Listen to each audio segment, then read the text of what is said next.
Welcome to Marrakech, one of Morocco's most iconic cities and whose influence has helped shape North Africa for centuries.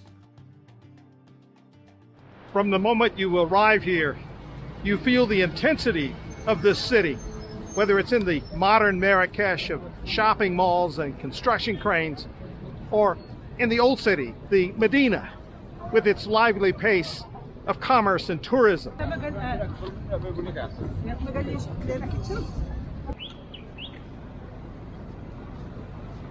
Marrakech is one of those romantic, mystical places that takes hold of people.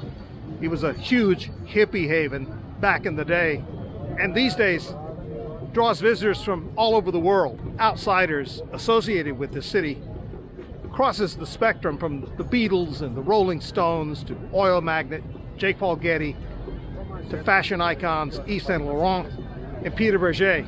Winston Churchill used to hole up at the five-star Marmonia Hotel just outside the Medina, on only a couple of blocks from where I'm walking, as did former Prince and now King Charles III. In case you're wondering, I'm not staying there.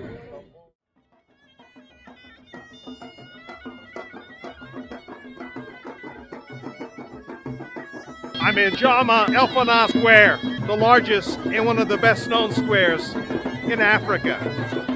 If you saw my video from Fez, you got a taste for what a classic Moroccan Medina looks like. Well, the Marrakech Medina is just as classic, but with a difference.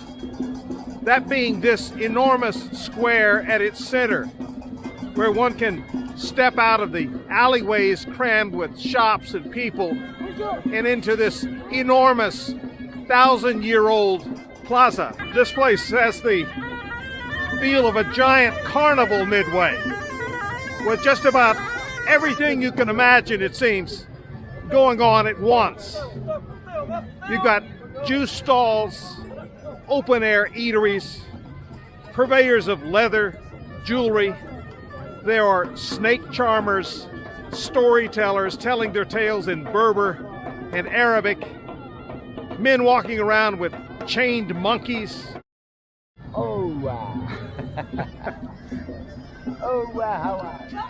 What more to do? Acrobats, musicians, magicians, mystics. It's all here.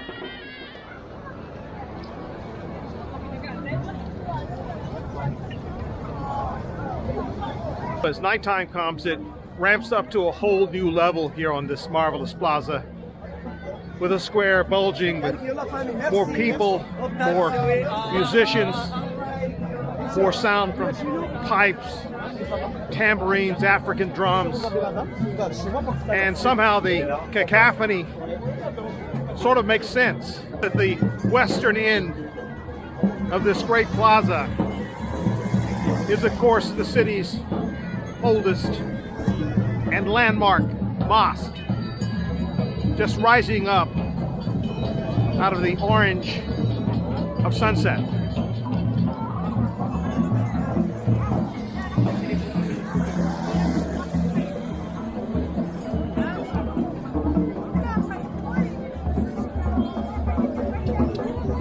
What's so ironic is that as you look around here, this is a happy place. And yet when the first Moroccan dynasty to set up shop here in the year 1070 developed this plaza, there was a different storyline. It was a place for public executions to keep the kingdom's subjects in fear. I think we can say this is an upgrade.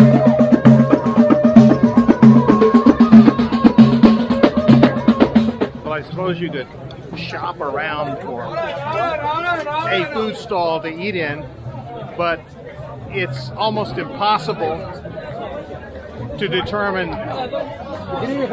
which one would be better looking than the next.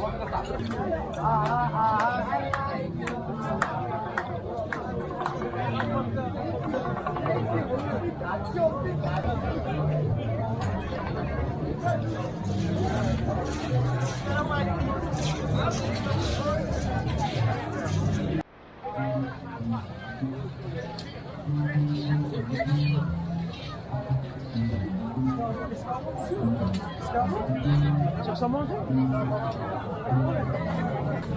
see lamb, I see beef. I don't know, I may be looking at some camel as well, who knows. There's all kinds of meats here, and of course, a multitude of vegetarian fare.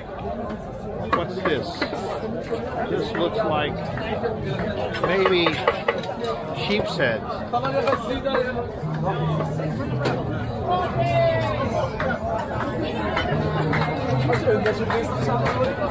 I believe it is. Anyway, the other thing that makes it challenging to walk around in these food stalls Welcome is to that, Africa. thank you, sir, is that virtually everybody who has something to sell or who wants you to eat at their stall will have something to say to you. And of course, it's not merely come here, eat here. It's an attempt at conversation starting. How are you, brother? I'm fine, brother. How are you? Where are you from? I'm from the U.S. From New York. No, about 3,000 miles from New York.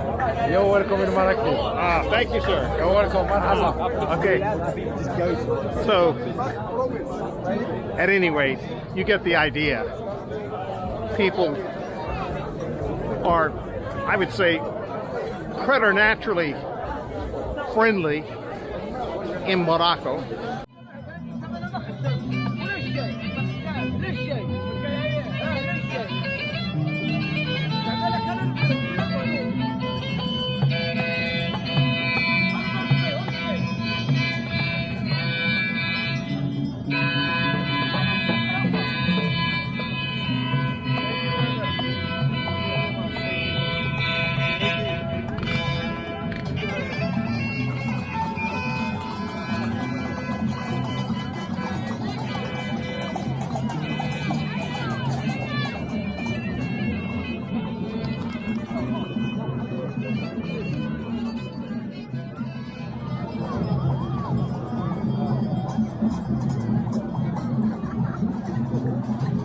Well, as you could maybe tell, the trick here is to use something like a fishing pole with a round piece of rubber on the end of the line to fit over the deck of a large juice or water bottle. And I guess if you get it, you keep it. I'm standing next to a young man who's been trying for a couple of minutes. Let's see if he succeeds.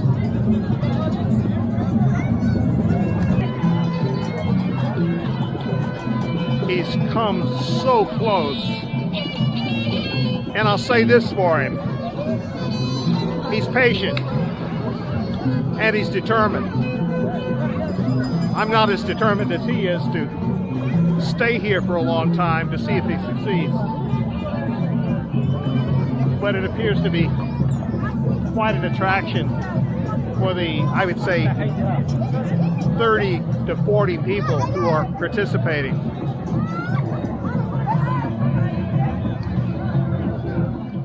Really am hard pressed to think of a place where so many people speak at least a little of so many languages.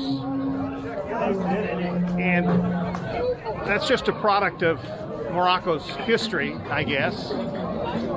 But you'll find many, many people here who speak 4 or 5 languages. Arabic, obviously, and the Moroccan dialect of Arabic's often spoken, even though traditional Arabic is written here. But there's a heavy French presence, so people speak French. English is sort of an international language, and so people speak, hello. And so many people speak English naturally, and that's not to even mention the Berber language of choice for nearly 1/3 of this country's citizens. You want to eat soon? I just eaten, thank you. More. No more. It's sufficiente. So the point is, I find myself speaking Spanish here a lot. And it's kind of ridiculous, but I sort of prefer it to English, especially when haggling with cab drivers. When you speak Spanish, it doesn't seem as though you're as much of a sitting duck as they think you are. And most people here, many people here, understand equal parts Spanish and English because there's a heavy component of people from Spain, which is of course the nearest country in Europe to here, who come here. So it's really a language melting pot.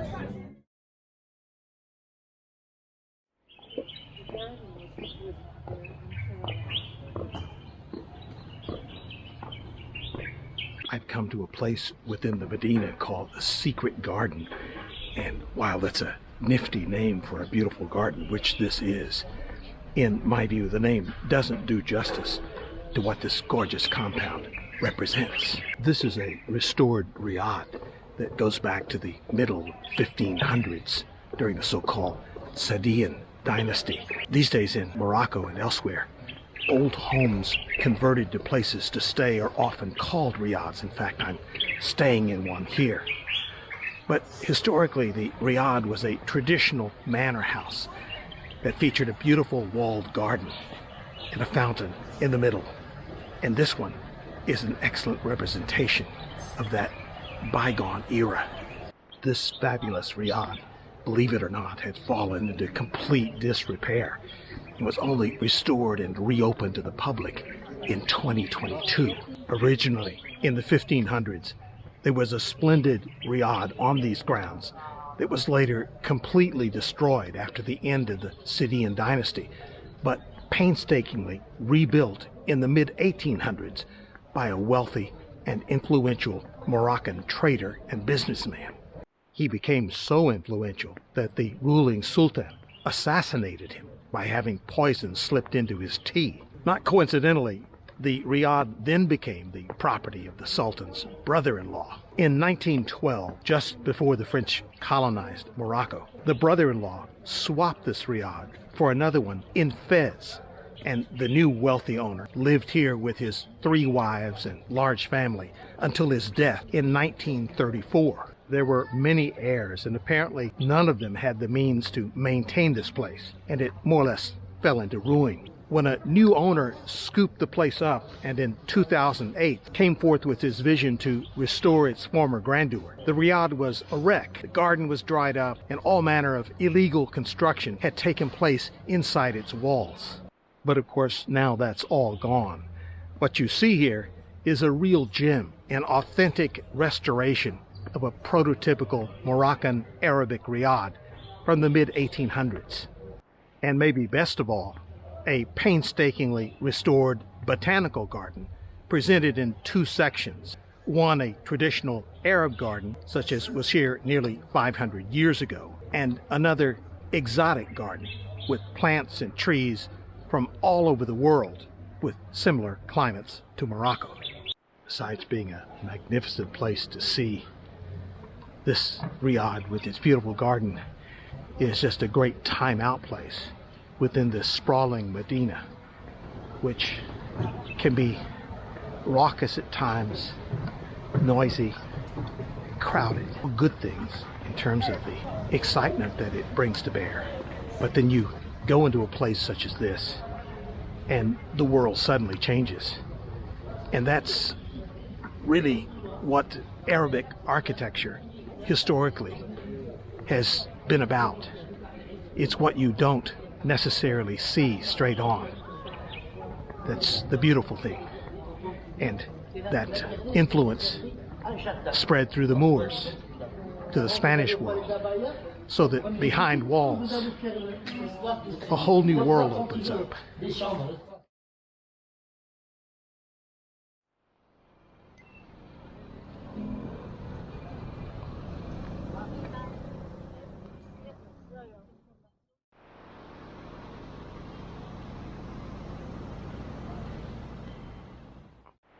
from almost anywhere within the Medina.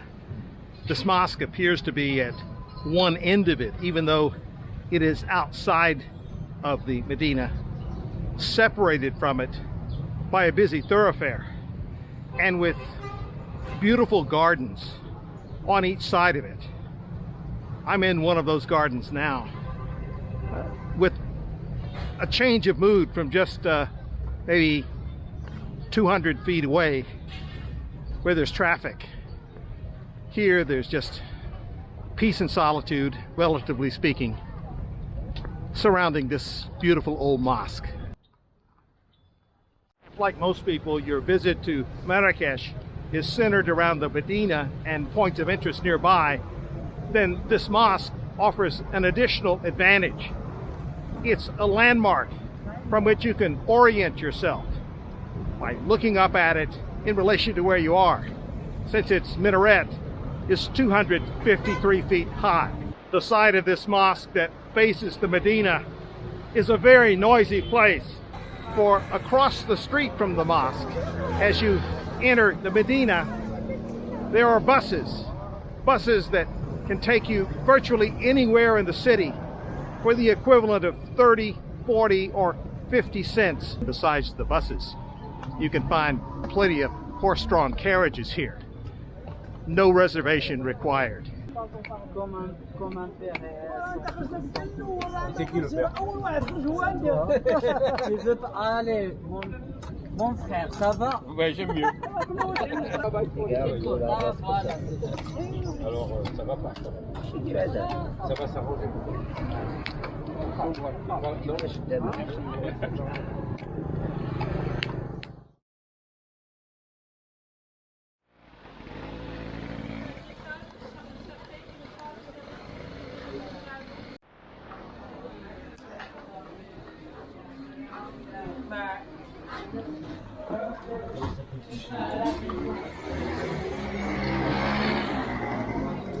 I'll make a left here, see where this particular alleyway leads me, and actually it doesn't look too promising. So I think I'll try the other direction.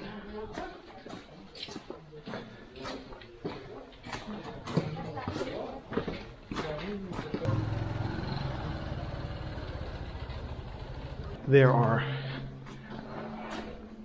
a lot of motorcycles here. Small motorcycles, bicyclists. They're merchants and workers for the most part. Some of them buzz in and out of these openings.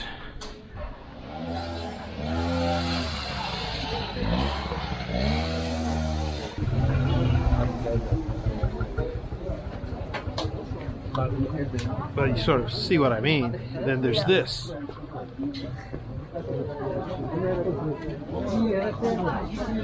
Delivery carts.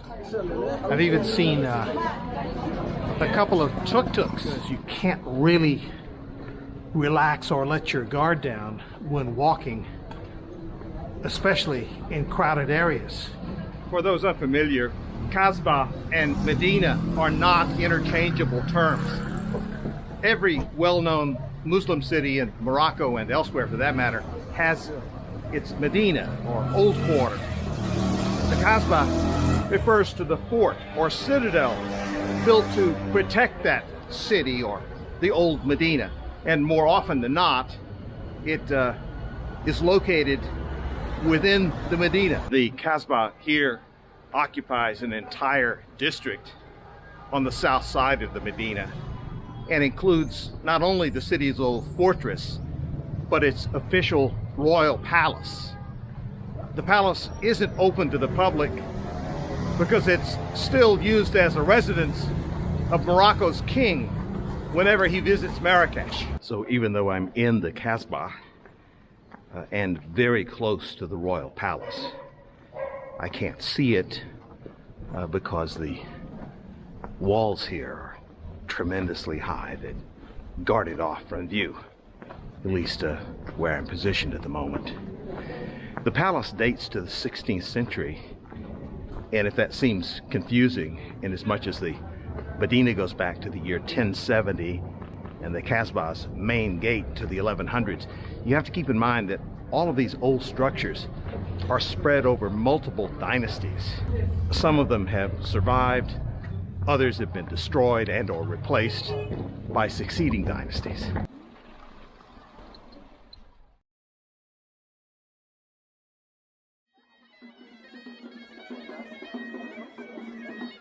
One thing that hasn't been destroyed or replaced is the vibrancy of Moroccan culture on display in Marrakech. As constant and welcoming as friends and strangers gathered around a fire.